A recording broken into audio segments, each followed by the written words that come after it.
और अब खबरों में आगे बढ़ेंगे, बात करेंगे धड़कते दिल के लिए दिल्ली और गुड़गांव पुलिस की बेमिसाल कोशिश की। दक्षिण दिल्ली की आमतौर पर बेहद व्यस्त सड़क पर शनिवार शाम को ट्रैफिक थम गया। बस एक एम्बुलेंस सड़क पर दंदनाती हुई आगे बढ़ी जा रही थी।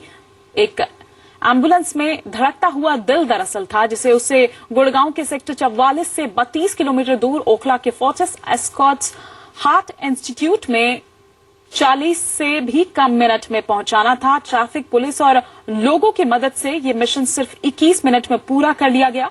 इससे पहले पिछले साल अगस्त में चेन्नई में भी इसी तरह के ऑपरेशन को अंजाम दिया गया था। ये दिल एक 30 साल के आईटी प्रोफेशनल के परिवार ने डोनेट किया था, जो कि ब्रेन डेड हो चुका था, और इसे 40 मिनट के अंदर गुड़गांव के फोर्टिस से ओखला फोर्टिस में एक 16 साल के नौजवान में लगाना था। Gurgaon police, Delhi traffic police और फोर्टिस अस्पताल के शानदार कोऑर्डिनेशन की वजह से इस सफलतापूर्वक पूरा कर लिया गया और महज 21 मिनट बाद ही धड़कता हुआ दिल 16 साल के लड़के को ट्रांसप्लांट कर दिया गया। फिलहाल लड़के की हालत में अब सुधार हो रहा है। आपको बता दें कि इंसान के दिल को केवल 4 घंटे तक ही प्रिजर्व करके रखा जा सकता है। एक्सपर्ट्स की जहां तक माने तो उनका मानना है कि दिल को जितनी जल्दी ट्रांसप्लांट कर दिया जाए, ऑपरेशन के कामयाब होने की संभावना उतनी ही ज्यादा बढ़ जाती है।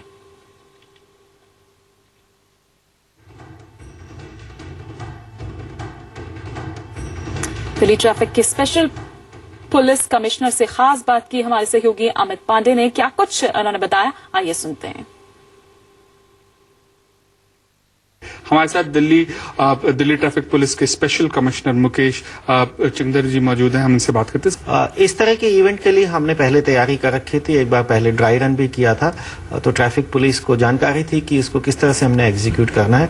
और शनिवार को जब ये मौका आया तो हमें बताया गया, तो हमने गुड़गांव पुलिस और एस्कॉर्ट्स के गुड़गांव के हॉस्पिटल और दिल्ली के हॉस्पिटल से बहुत अच्छा तालमेल बिठाकर ये पूरे कॉरिडोर को हमने ग्रीन कॉरिडोर में कन्वर्ट किया। और जहां जहां पे भी एम्बुलेंस जंक्शन से गुजर रही थी, वहां के ट्रैफिक सिग्नल्स को मैनुअल मोड में चला के और उसको एम्बुलेंस को राइट ऑफ वे दिया गया। सर, ग्रीन कॉरिडोर का कंसेप्ट क्या है?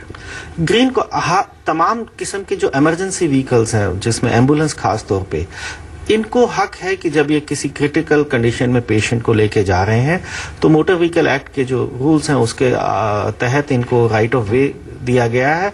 और जितने भी मोटरिस्ट हैं, उनकी ड्यूटी बनती है कि वो इमीडिएटली लेफ्ट लेन में चले जाएं और राइट मोस्ट लेन को खाली कर दें, ताकि इमरजेंसी व्हीकल उस पर आसानी से जा सकें। क्या रूट था सर? देखिए, ये आयानगर बॉर्डर है। आयानगर बॉर्डर से ये एम्बुलेंस यहाँ से एंटर करी मेहरोली गुड़गांव रोड लेते हुए, और अनुव्रत मार्ग से फिर जो मेहरोली बदरपुर रोड पे आकर और बीआरटी कॉरिडोर से निकालने के बाद हमने इसको रिंग रोड से होते हुए जो मोदी फ्लाईओवर है वहां से सीधा एस्कॉर्ट हॉस्पिटल। ये आप देखेंगे कि ये पूरा का पूरा स्ट्रेच काफी हैवी स्ट्रेच रहता है, और जितने भी जो ट्रैफिक जंक्शंस थे उन सब के ऊपर मैनुअल मोड में ट्रैफिक सिग्नल को हमने चलाया, ताकि एम्बुलेंस को रास्ता मिले। एम्बुलेंस को एक पायलट दिया गया था, जिससे हमें उसकी लोकेशन समय समय पर मिल रही थी, और आने वाले आगे के जो ट्रैफिक के स्टाफ थे उन्हें पता था कि इस वक्त एम्बुलेंस कहाँ है और कितनी देर में उनके जंक्शन पे पहुंचेगी, ताकि उस कॉरिडोर को क्लियर रखा जा सके। सर, कुल कितना टाइम लगता है अमूमन नॉर्मल कोर्स ऑफ टाइम में, और ये उस दिन सैटरडे को कितना टाइम लगा सर? ये मेरी जानकारी के मुताबिक हमने पूरा डिस्टेंस करीब 21-22 मिनट में हमने कवर किया।